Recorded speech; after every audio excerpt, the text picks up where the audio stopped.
Hey everybody, it's Brian, and I'm here on site in Portage la Prairie, Manitoba, where apparently they have a winter. I'm going to be here for a few weeks, so I brought my little helicopter with me, and I'm hoping to do a little bit of flying out here. And we might be able to use a gym out here, we'll see. But I think I'm going to try a little bit of winter flying. So I did a bit of research to see some of the things that I can expect with flying a model helicopter in the wintertime. And I learned a few good things, and obviously, well, the cold is going to affect you in a lot of different ways.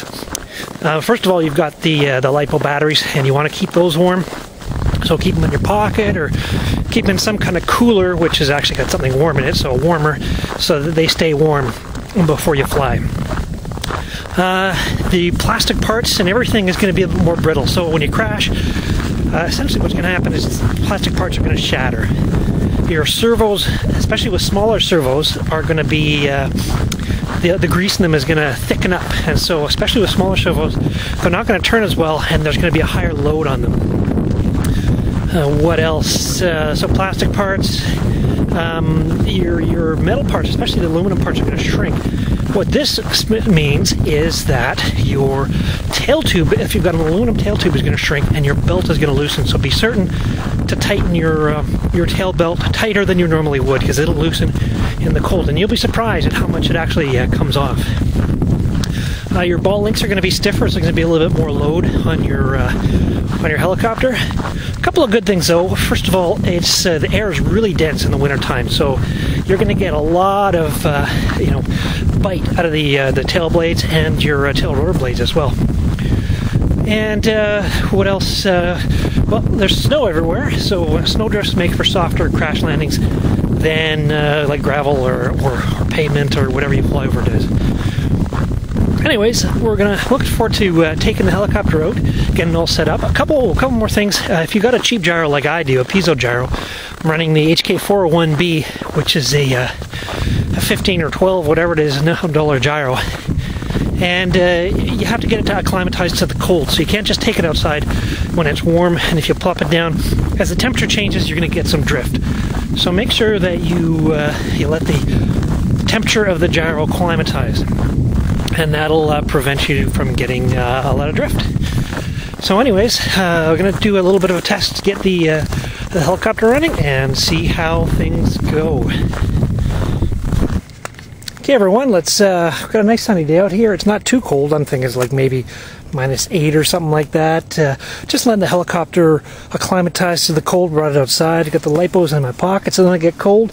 And we're going to see how it goes. I've done a bit of repairs on the heli, so I got to do some adjustment to the gain to see how it goes, and then we'll take it up for a boot.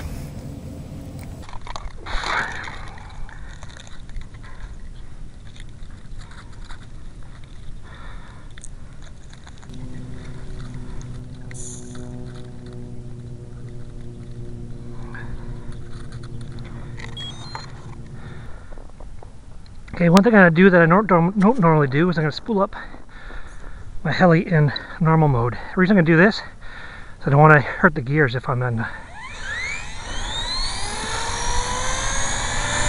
They're cold.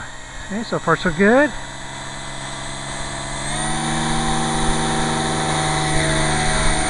And it flies.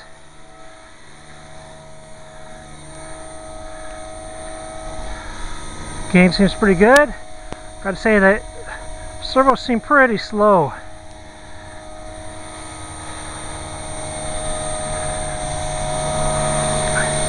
Could be my fingers too, right?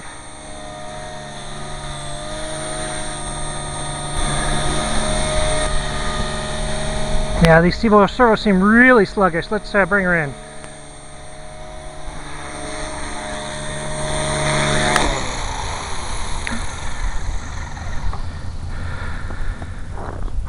Alright, so watch out for those small servos. Jeez. Look at that, my Velcro's starting to come apart too in the cold.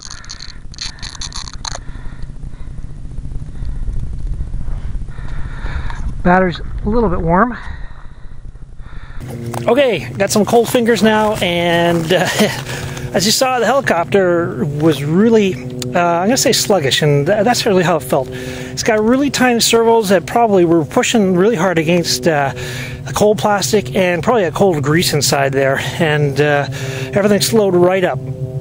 Yeah, this little helicopter is probably a little bit too small. Now, I didn't have any problems with the gyro that I noted. I might have been correcting without thinking about it, but I think that this size of helicopter might be a little too cold. If I had the HK-900s, it might have been a bit better. These are a little bit smaller than that. So that's my chance at, or my attempt at winter flying. And let's head into the gym next. Thanks for watching.